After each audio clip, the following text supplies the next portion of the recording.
வச்சுட்டு 2 சக்கரவள்ளி கிழங்க 2 விசில் வச்சு அதையும் போட்டுட்டு அது கூட 1 கப் பெரிய வெங்காயம் பொடியாக நறுக்குனது, 1/2 கப் கேரட் சிரவுனது,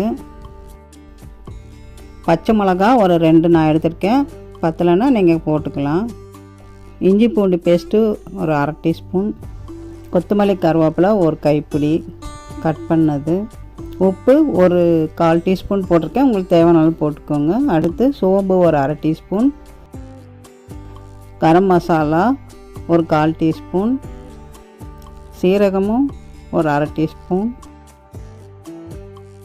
பெருங்காயத்தூள் ஒரு 1/4 டீஸ்பூன், பெப்பர் ஒரு 1/4 டீஸ்பூன் சேர்த்துட்டு நல்லா இதை கலக்கிக்கணும். எல்லாமே நல்லா பிளெண்ட் ஆகிற மாதிரி நல்லா நம்ம கலக்கிக்கணும்.